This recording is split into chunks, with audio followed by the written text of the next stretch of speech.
अस्सलाम वालेकुम व्यूअर्स, कैसे हैं आप लोग? सब ठीक हैं? साकाज़ एकेडमी के चैनल से आपको वेलकम कहती हूँ। और आज हमारा डे 8 है। कल डे 7 था, आज डे 8 है और आज मैं आपको बुक को कंटिन्यू करूँगी। कल की क्लास में हम लोगों ने कलर पिगमेंट्स को कंप्लीट किया और आज हाइड्रोजन पेरोक्साइड के ऊपर बात होगी कि हाइड्रोजन पेरोक्साइड क्या हेल्प करता है, किस तरीके से हेयर में के इंडस्ट्री में हेयर कलरिंग में इसका क्या काम है और कितना इम्पॉर्टेंट है, क्या रेशो होनी चाहिए। ये सारी चीज़ें हम इस हेयर हाइड्रोजन पेरोक्साइड के टॉपिक में डिस्कस करेंगे। तो पेज नंबर 26 है और हाइड्रोजन पेरोक्साइड 2.3 जो है ये टॉपिक का नंबर है। हाइड्रोजन पेरोक्साइड एक कैटलिस्ट है जो कि परमानेंट हेयर कलर को काम करने में मदद करता है। कैटलिस्ट चीज़ होती है कि किसी कैटलिस्ट उसको कहते हैं कि किसी की काम की कारकर्दगी को तेज़ करना, बढ़ाना। लाइक जिस तरह हम अगर आग जल रही है तो उसमें मिट्टी का तेल फेंकेंगे तो आग भड़क जाएगी, तो मिट्टी का तेल कैटलिस्ट का काम करता है। इसी तरीके से हवा, जब आप आग जल रही हो, हवा चलती है तो भी जो तेज़ हो जाती है तो वो कैटलिस्ट का काम करती है। ये इस किस्म की जो चीज़ें होती हैं इनको हम कैटलिस्ट कहते हैं। और ये जो हाइड्रोजन पेरोक्साइड है कैटलिस्ट है जो कि परमानेंट हेयर कलर को, जो हेयर कलर होता है बेसिकली, उसको काम करने में मदद करता है। ठीक है, इसका काम इटसेल्फ कलर देना नहीं है बल्कि ये हेल्प करना है। एक तरबियत याफ्ता हेयर कलरिस्ट मुख्तलिफ वॉल्यूम को सही तरह इस्तेमाल करना जानती है। 20 वॉल्यूम सबसे ज़्यादा इस्तेमाल होने वाला वॉल्यूम है। जिन लोगों की सर की जिल्द सेंसिटिव होती है वो हायर वॉल्यूम इस्तेमाल नहीं कर सकते, यानी सबसे ज़्यादा तेज़ वॉल्यूम डेवलपर नहीं इस्तेमाल कर सकते। अब जो 3% है ये 10 वॉल्यूम को कहते हैं, 6% 20 वॉल्यूम को कहते हैं, 9% 30 वॉल्यूम, 12% 40 वॉल्यूम और इसके अलावा 60 वॉल्यूम भी होता है। लेकिन हेयर ड्रेसिंग की इंडस्ट्री में 60 वॉल्यूम नहीं इस्तेमाल होता। हायर वॉल्यूम उस वक्त इस्तेमाल किया जाता है जब हमें हेयर कलर को ज़्यादा लिफ्ट करना हो। जैसे जैसे हम वॉल्यूम को बढ़ाते हैं कलर के डिपॉजिट होने की सलाहियत कम होती जाती है। यानी अगर हम डेवलपर की ताकत ज़्यादा करेंगे तो ये होगा कि कलर जो है वो कलर कम आएगा। ये आप 30 वॉल्यूम से कम, उससे कम आएगा। 40 वॉल्यूम से सबसे ज़्यादा कलर, यानी शेड जो आपने चाहिए होता है, या अगर आपने ग्रे हेयर कवरेज करनी है और कलर को डिपॉजिट करना है तो वो आप 30 या 40 नहीं इस्तेमाल कर सकते क्योंकि वो उसमें कलर को डिपॉजिट करने की सलाहियत कम हो जाती है। अब डिपॉजिट करने का क्या मतलब है ये मैंने आपको अपने लेक्चर 1 में ही बता दिया था कि डिपॉजिट का क्या मतलब है और लिफ्ट का क्या मतलब है। तो जो लोग अगर जिन चीज़ों की उनको मेरी समझ नहीं आती तो पीछे के लेक्चर्स आप लाजमी सुने क्योंकि ये आगे के लेक्चर्स उसी की कंटिन्यूटी हैं। अच्छा, इसी तरह जितना कम लेवल का वॉल्यूम लेंगे कलर के डिपॉजिट होने की सलाहियत उतनी ही बढ़ेगी। अब ये एक आपके पास ग्राफ है किताब के अंदर, पार्ट्स ऑफ लिफ्ट यानी कितना ज़्यादा लिफ्ट होता है और यहाँ पे है पार्ट्स ऑफ डिपॉजिट। अगर ये समझें कि कलर की ट्यूब है, इसको अब बोतल जो आपको नज़र आ रही है कलर की ट्यूब है, 9 नंबर की ट्यूब है और इसमें सिर्फ कलर का जो पिगमेंट आपको ये नीचे तय में जो कलर्ड हिस्सा नज़र आ रहा है ये इसका, यानी इस पूरी ट्यूब के अंदर कलर का पिगमेंट सिर्फ इतना सा है। बाकी सारी ये वाइट हिस्सा जो है ये लिफ्टिंग पावर है, खाली नहीं है, लिफ्टिंग पावर है। यानी ये इस 9 नंबर की ट्यूब में बालों के नेचुरल कलर को लिफ्ट करने की सलाहियत ज़्यादा है और इसके अपने अंदर जो कलर का पिगमेंट है, मॉलिक्यूल है, ये बस इतना सा है जितना आपको तय पे नज़र आ रहा है। तो इसके अंदर लिफ्टिंग करने की सलाहियत 9% है जबकि कलर डिपॉजिट करने की सलाहियत सिर्फ 2%। 2 हिस्से सिर्फ ये कलर डिपॉजिट करेगा, बाकी सारा ये कलर को लिफ्ट करने की इसके अंदर सलाहियत है। जब हेयर कलर को पेरोक्साइड के साथ मिक्स किया जाता है तो केमिकल एक्शन होता है। जितना कलर का लेवल हाई होगा या पेरोक्साइड का वॉल्यूम ज़्यादा होगा उतना ही एग्रेसिव केमिकल रिएक्शन होगा। एग्रेसिव यानी तेज़ केमिकल रिएक्शन होगा और ज़्यादा केमिकल एक्शन यानी केमिकल रिएक्शन होगा, यानी ज़्यादा केमिकल रिएक्शन जो प्रोसेस है वो ज़्यादा तेज़ होगा। और जितना कलर का लेवल छोटा होगा पेरोक्साइड का लेवल कम होगा तो कम एग्रेसिव केमिकल रिएक्शन होगा, यानी मोर कलर डिपॉजिट होगा। केमिकल रिएक्शन किमियाई अमल कम होगा और कलर ज़्यादा डिपॉजिट होगा।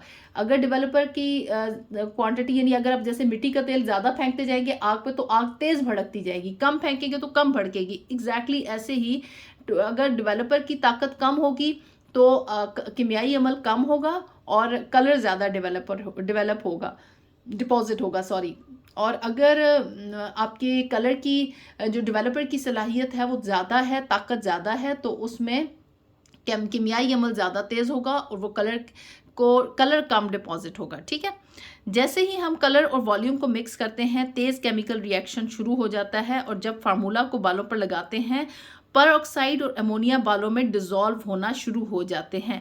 तो यानी ये प्रोसेस बताया हुआ है कि कलर जब हम लगाते हैं तो उसमें एकदम से जैसे ही कलर और डेवलपर को मिक्स करते हैं तो केमिकल रिएक्शन स्टार्ट हो जाता है। और जब उस फार्मूला को मिक्स किया हुआ जो फार्मूला होता है उसको हम लगाते हैं, बालों पर लगाते हैं, तो परऑक्साइड जो यानी हाइड्रोजन परऑक्साइड और अमोनिया जो बालों के अंदर कलर के अंदर मौजूद होता है, कलर ट्यूब के अंदर मौजूद होता है, वो बालों के अंदर डिजोल्व होना शुरू हो जाता है। यानी वो डिजोल्व वैसे घुलने को कहते हैं, घुलना शुरू हो जाता है, यानी मॉलिक्यूल्स आप उसके मिक्स अप होना शुरू हो जाते हैं कॉर्टेक्स के अंदर। हाइड्रोजन पेरोक्साइड हेयर कलरिंग के अमल के दौरान लिफ्टिंग और डिपॉजिटिंग के साइकिल पर असरअंदाज होता है। ज़्यादातर लिफ्टिंग का अमल कलर लगाते ही शुरू हो जाता है और जैसे जैसे वक्त ज़्यादा होता जाता है लिफ्टिंग का अमल सुस्त होता जाता है। यानी अगर आपने 9 नंबर की ट्यूब 40 वॉल्यूम के साथ किसी बालों के ऊपर लगाई है तो शुरू में तो ये लिफ्टिंग का अमल तेज़ होगा, लेकिन जैसे जैसे वक्त गुजरता जाएगा तो लिफ्टिंग का अमल जो होगा वो स्लो होता जाएगा, क्योंकि उसकी ताकत जो केमिकल रिएक्शन जो होगा वो स्लो होना शुरू हो जाता है। अच्छा, ये आपको ग्राफ आपको नज़र आ रहा होगा। ये अब हाइड्रोजन पेरोक्साइड में का कलर के अमल में किरदार क्या है। अब ये फ़र्ज़ करें कि आपने एक कलर को लगाया 5 मिनट, 5 मिनट्स के अंदर उसकी जो ताकत है वो 100% होगी। ठीक है, फिर 10 मिनट गुजरेंगे तो यहाँ पे देखें ताकत जो है उसकी 90% उसकी ताकत रह जाएगी। 15 मिनट गुजरेंगे तो ताकत 80% रह जाएगी और इसी तरह जैसे जैसे 60 मिनट गुजरेंगे तो ताकत तकरीबन आपकी 10% तक आ जाती है। और फिर ये समझना कि आप कलर को ज़्यादा देर तक लगाए रखेंगे तो अपना काम करता रहेगा, लेकिन ऐसा नहीं होता। जैसे जैसे वक्त गुजरता जाता है, 1 घंटे से ऊपर का टाइम होता है, तो कलर की जो ताकत होती है वो बहुत कम हो जाती है, यानी केमिकल रिएक्शन जो होता है वो बहुत कम हो जाता है। अगर कलर के फार्मूले में कलर डिपॉजिट की अच्छी सलाहियत है और फिर भी ग्रे हेयर कवरेज नहीं हो रही तो उसका मतलब ये है कि जो सफ़ेद बाल हैं वो रेजिस्टेंट हैं। अगर आपने कलर का फार्मूला डिपॉजिट करने वाला यानी आपने डार्क कलर की शेड लिया है और आप उसको डेवलपर के साथ मिक्स करते हैं तो वो ग्रे हेयर कवरेज पूरा टाइम भी देते हैं फिर भी ग्रे हेयर कवरेज नहीं होती, तो इसका मतलब ये है कि आपका बाल जो है वो रेजिस्टेंट है। कलर के डिपॉजिट रेजिस्टेंट यानी बहुत हार्ड सख्त बाल है, मोटा बाल है। कलर के डिपॉजिट होने का इंहिसार इसी बात पर होता है कि कलर ट्यूब में कलर पिगमेंट कितना है। अगर ग्रे हेयर कवरेज करनी हो और वो सही तरीके से नहीं हो रही तो इसका मतलब है कि जो कलर का लेवल इस्तेमाल हो रहा है इसमें कलर डिपॉजिट की इतनी सलाहियत नहीं है जितना हाई लेवल कलर का होगा, उसमें कलर डिपॉजिट करने की सलाहियत उतनी ही कम होगी, इसलिए हायर लेवल में ग्रे हेयर कवरेज कम होती है। तो ये बात याद रखें। जैसे अगर ये 0 नंबर की ट्यूब है, ये 1 नंबर की ट्यूब, 2 नंबर, 3 नंबर, 4, 5, 6, 7, 8, 9, 10, तो 0 नंबर की ट्यूब में कलर सबसे ज़्यादा कलर डिपॉजिट करने की सलाहियत होती है, बिल्कुल भी कलर लिफ्ट नहीं करता। 1 नंबर की ट्यूब में ये देखें इतनी सी ये कलर का पिगमेंट इतना ज़्यादा है और कलर को लिफ्ट करने की यानी बालों के नेचुरल कलर को लिफ्ट करने की सलाहियत कम है। लेकिन फिर 2 नंबर में उससे ज़्यादा, 3 नंबर में कलर जो का पिगमेंट है वो कम होता जाएगा और बालों के कलर को नेचुरल कलर को लिफ्ट करने की सलाहियत ज़्यादा हो जाएगी। जैसे 5 नंबर की ट्यूब है, इसमें आधा कलर डिपॉजिट करने की सलाहियत और आधा बालों के कलर को लिफ्ट करने की सलाहियत है। 5 नंबर के बाद क्या होता है कि कलर डिपॉजिट करने की सलाहियत कम होना शुरू हो जाती है और लिफ्ट करने की सलाहियत बढ़ती जाती है। 7 नंबर की ट्यूब, अब आप देखें 8, 9 और 10 अमूमन ग्रे हेयर कवरेज के लिए 8, 9 और 10 को बिल्कुल भी सूटेबल इसलिए नहीं समझा जाता कि आप ये देख लें कि इसके अंदर कलर को के मॉलिक्यूल पिगमेंट कलर का पिगमेंट बहुत कम होता है और इसी वजह से उसके वो कलर को डिपॉजिट नहीं कर सकता, ग्रे हेयर पे कोई कवरेज या ना होने के बराबर कवरेज होती है। ठीक है, कलरिंग प्रोडक्ट्स के अंदर मौजूद अल्कली बालों के क्यूटिकल को स्वेल करती है, फूल जाते हैं। स्वेल करना यानी फूल जाना, फुलाती है उनको। हेयर कलर्स जिससे के मॉलिक्यूल को बाल के अंदर दाखिल होने में मदद मिलती है अब क्या होता है कि जब वो अल्कली क्या है, अल्कली हमारे उसमें अमोनिया जो होती है ना, अल्कलाइन है, जो कि बालों की क्यूटिकल्स को स्वेल करती है और फिर बालों का जो कलर का मॉलिक्यूल है बाल के अंदर दाखिल हो जाता है। अमोनिया और हाइड्रोजन पेरोक्साइड मिलकर केमिकल एक्शन करते हैं और इस केमिकल एक्शन के दौरान मेलानिन के मॉलिक्यूल टूटना शुरू हो जाते हैं। मेलानिन क्या है, ये हम आगे जाके पढ़ेंगे। मेलानिन बेसिकली बालों के कलर को वो पिगमेंट है जो हमारे बालों को कलर देता है। अगर मेलानिन हमारे बालों में नहीं है तो इसका मतलब है कि हमारे बाल ग्रे कलर, सफ़ेद रंग है, कोई कलर नहीं है। तो क्या होता है कि जब ये बाल के अंदर जाता है तो ये मेलानिन का मॉलिक्यूल टूटना शुरू हो जाता है। कलर के मॉलिक्यूल मेलानिन के साथ मिलकर इन पर हावी होना शुरू हो जाते हैं। फिर वो मॉलिक्यूल टूट के छोटा हो जाता है और कलर का मॉलिक्यूल जो होता है वो उसके ऊपर हावी हो जाता है और कलर लेवल के हिसाब से कलर बाल में पेनेट्रेट हो जाता है। यानी हमने अगर 5 नंबर की ट्यूब लगाई तो 5 नंबर का मॉलिक्यूल 5 नंबर के हिसाब से कलर आएगा, 4 नंबर की लगाई तो 4 नंबर के हिसाब से आएगा, 3 नंबर की लगाई है तो 3 नंबर के हिसाब से आएगा कलर। ठीक है, और जितनी ज़्यादा कलर की एप्लीकेशन होती है कलर ज़्यादा से ज़्यादा पेनेट्रेट होता है। यानी अगर आप जैसे कलर लगाते रहते हैं, रेगुलर लगाते हैं, तो उसकी पेनेट्रेशन ज़्यादा होती जाती है। अब ये अगर आप इस हेयर को देखें, ये समझें कि बाल है। अगर आपने पहली दफ़ा कलर फर्स्ट एप्लीकेशन की है, नंबर 1 एप्लीकेशन की है, तो आप देखें कि कलर की जो है ना इतना इस हद तक बालों के अंदर पेनेट्रेट होगा। लेकिन यह बाल ग्रो कर रहा है, अब यहाँ पे बाल ग्रो करके बाल इतना बढ़ गया है और आपने दोबारा बालों के ग्रे हेयर कवरेज के लिए बालों के ऊपर कलर लगाया है, तो आप ये देखेंगे कि यहाँ पे अब ग्रे ये कलर, ये जो आपको शेडेड पार्ट नजर आ रहा है ना, ये कलर है, कलर का पिगमेंट है, यानी और ज़्यादा डार्क हो जाएगा। फिर तीसरी एप्लीकेशन होगी उन्हीं बालों के ऊपर, उन्हीं वो जो पहले कलर शुदा बाल था, जब तीसरी एप्लीकेशन होगी तो वो और ज़्यादा कलर हो जाएगा। फिर चौथी एप्लीकेशन, पांचवी एप्लीकेशन, छठी एप्लीकेशन में बहुत ज़्यादा पेनेट्रेट हो जाता है बालों के अंदर कलर। और क्या होता है कि आप ये देखें कि जो ग्रे हेयर कवरेज कर रहे होते हैं, जब उनके बाल रूट से निकलते हैं तो उस रूट्स के करीब बालों पे जो शेड आता है वो लाइटर होता है। लेकिन आप पीछे के जो बाल होते हैं अगर उनके ऊपर दोबारा बार बार कलर लगाती हैं, जितनी दफ़ा ग्रे हेयर कवरेज रूट्स के ऊपर कलर लगाती हैं उतनी दफ़ा पीछे वाले बालों पे भी कलर लगाती हैं, यानी बाकी जो रेस्ट ऑफ हेयर है, तो वो कलर डार्क होना शुरू हो जाएगा। और एक वक्त आता है अगर आप 7 नंबर की ट्यूब भी रेगुलर लगा रही हैं तो वो जो शेड होगा वो पीछे वाले बालों का डार्क हो जाएगा और रूट्स के ऊपर लाइटर आएगा। क्योंकि जब आप वर्जिन हेयर पे यानी रूट्स जो आपकी निकलती हैं उनके ऊपर अगर आप पहली एप्लीकेशन हो रही होती है, फ्रेश बाल होता है, तो वहाँ पे लाइटर शेड आएगा कि उसके ऊपर इतना बाल कलर जो है वो पेनेट्रेट होगा। तो सबसे बेस्ट ये होता है कि जब आप रूट्स टचअप करती हैं तो पीछे वाले बालों को फ्रेश मत किया करें, यानी उनके ऊपर कलर मत लगाया करें। चौथी या पांचवी एप्लीकेशन के दौरान आप ऐसा किया करें कि बाकी पूरे बालों का कलर को फ्रेश कर दिया करें, तो उससे ये होगा कि कलर का रिजल्ट इक्वल होगा। लेकिन अगर आप हर दफ़ा जब भी रूट्स के ऊपर डाई लगाएंगी, पीछे वाले बालों के ऊपर भी कलर लगाएंगी, तो वो कलर डार्क होना शुरू हो जाएगा। ठीक है, तो ये पिक्चर मैंने आपको समझा दी। पिक्चर 2.13 है।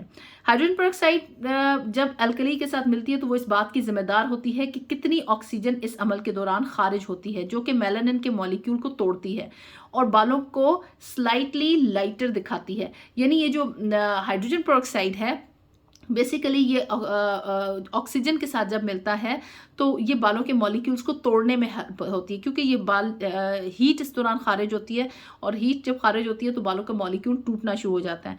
और फिर ये इस बात की श्योरिटी होती है कि कितना बाल जो होगा वो लाइटर शेड पे जाएगा। स्ट्रॉन्ग डेवलपर इस्तेमाल करेंगी, यानी 30 वॉल्यूम या 40 वॉल्यूम इस्तेमाल करेंगी तो ज़्यादा हीट निकलेगी और ज़्यादा कलर लाइटर शेड पे जाएगा। तो ये जो है ना, ये इसका हाइड्रोजन पेरोक्साइड का यहाँ पे ये बताया हुआ है। वॉल्यूम और पेरोक्साइड के दरमियान ताल्लुक को जानना ज़रूरी है। मैन्युफैक्चरर्स बोतल के ऊपर लेबल पर ऑक्साइड की ताकत के हिसाब से लगाते हैं। यूएसए में पेरोक्साइड की ताकत को न्यूमेरिकल वैल्यू से जाहिर किया जाता है। वैल्यू यहाँ पे एल मिसिंग है, VALUEL लगा दीजिएगा, VAL यहाँ पे नहीं, ये मिसप्रिंट हुआ है। वैल्यू से जाहिर किया जाता है। ताकत को न्यूमेरिकल वैल्यू और साथ वॉल्यूम का लफ्ज़ इस्तेमाल करते हैं, जैसे 20 वॉल्यूम, 30 वॉल्यूम, 40 वॉल्यूम। जबकि कनाडा और इंग्लैंड जैसे ममालिक में पर ऑक्साइड की ताकत को परसेंटेज से जाहिर किया जाता है, जैसे 6%, 9% या 12%। तो ये फ़र्क है। तो कंपनियां दोनों पे लगा देती हैं क्योंकि उन्होंने तो पूरी दुनिया में बेचना होता है। 20 वॉल्यूम के साथ 6% लगा देंगी, 30 वॉल्यूम के साथ 9% और इस तरीके से। और बाज़ कंपनियां खाली वॉल्यूम लिखती हैं और बाज़ कंपनीज खाली परसेंटेज लिखती हैं। तो आप लोगों को पता होना चाहिए कि 20 वॉल्यूम का क्या मतलब है, 30 का क्या मतलब है, 40 का क्या मतलब है। ठीक है, तो यहाँ पे अब देखें 3% जो होता है ये 10 वॉल्यूम होता है, 6% 20 वॉल्यूम, 9% 30 वॉल्यूम, 12% 40 वॉल्यूम होता है। सही। अच्छा, अब यहाँ पे हम ये देखेंगे कि 1 औंस में, एक मिनट, पेज नंबर 29 के बाद पेज नंबर 30। 1 औंस में 29.5 ml, 1 औंस यानी 28, 1 औंस बराबर होता है 29.5 ml के, और 1 औंस बराबर होता है 28.3 ग्राम के। तो बाज़ कंपनीज औंस में अपना जो है ना वो मेजरमेंट लिखती हैं कि 1 औंस ले लें, 2 औंस ले लें। अगर 1 औंस लिखा हुआ है तो उसका मतलब है कि 29.5 यानी तकरीबन 30 ml के, 30 ml के करीब। और 1 औंस अगर बाज़ औक़ात अगर आपने ग्राम्स में चीज़ लेनी है, 1 औंस लिखा हुआ है, हम लोग ग्राम में मेजरमेंट करते हैं या मिलीलीटर में, ml में मेजर करते हैं, तो आपको ये पता होना चाहिए कि 1 औंस में 28.3 ग्राम यानी तकरीबन 28 ग्राम होते हैं। ठीक है। किसी भी वॉल्यूम की ताकत ये नहीं जाहिर करती कि वो जल्दी अमल मुकम्मल कर लेगी, बल्कि वॉल्यूम की ज़्यादा ताकत ये जाहिर करती है कि जितना वॉल्यूम ज़्यादा होगा उतनी ज़्यादा ऑक्सीजन खारिज होगी और केमिकल एक्शन उतना तेज़ होगा। तो एक बात याद रखें कि ये इसका मतलब ये नहीं होता कि 30 वॉल्यूम आप इस्तेमाल करेंगी तो वो ज़्यादा जल्दी काम कर देगा और जल्दी रिजल्ट ले आएगा। ये 40 वॉल्यूम इस्तेमाल करेंगी तो जल्दी रिजल्ट आएगा, नहीं, ऐसा नहीं है। बल्कि वॉल्यूम की जो ताकत होती है जाहिर करती है कि जितना वॉल्यूम ज़्यादा होगा उतनी ज़्यादा ऑक्सीजन ज़्यादा खारिज होगी और एक्शन उतना तेज़ होगा। ठीक है, इस बात को आप माइंड में रखिएगा। अब जैसे ये है कि 1 औंस 20 वॉल्यूम, 1 औंस 20 वॉल्यूम, और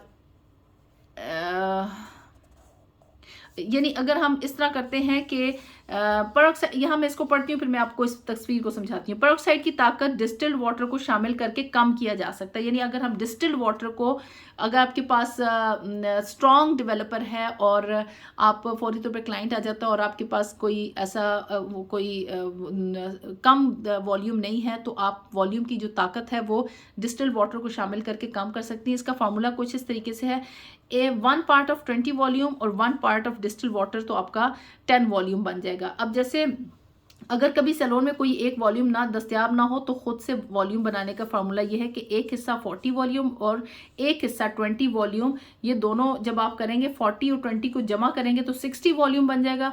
60 वॉल्यूम को आप 2 से डिवाइड करें तो वो 30 वॉल्यूम बनेगा। यानी अगर एक हिस्सा 40 में लाएंगी और एक हिस्सा 20 में लाएंगी तो 30 वॉल्यूम आप इस तरीके से बना सकती है। फिर इसी तरीके से आप 20 भी बना सकती हैं, 40 भी बना सकते हैं। फार्मूला आपने ये रखना होगा कि 40 और अगर 40 और 10 को आपस में आप मिलाएंगी, 40 और 10 50 हो जाएगा, यहाँ पे 50 आ जाएगा, और 50 को आप 2 से डिवाइड करेंगे तो आपके पास 25 वॉल्यूम बनेगा, जो कि नॉर्मली होता नहीं। यानी 30 से कम ताकत होगी और 20 से ज़्यादा ताकत होगी। ये आप इस तरीके से वॉल्यूम्स बना सकती हैं।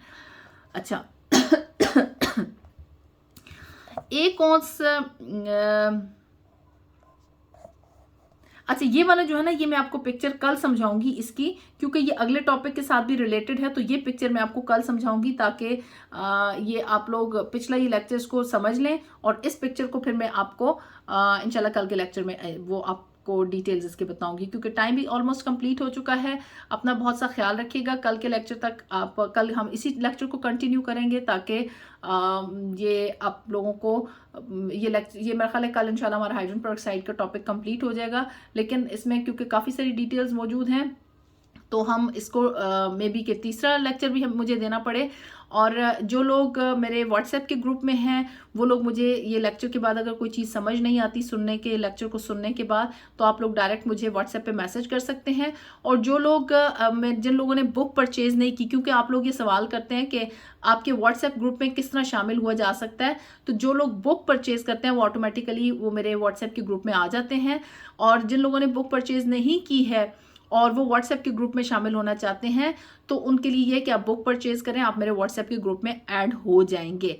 और बुक की प्राइस 4000 है, डिलीवरी चार्जेस 300 है पाकिस्तान के अंदर। और पाकिस्तान के बाहर जो लोग मंगवाना चाहते हैं उनको कोरियर चार्जेस अलग से, जो भी कोरियर कंपनी हमें बताएगी वो आपको खुद से पे करने होंगे। तो अपना बहुत सा ख्याल रखिएगा। टेक केयर, अल्लाह हाफिज़।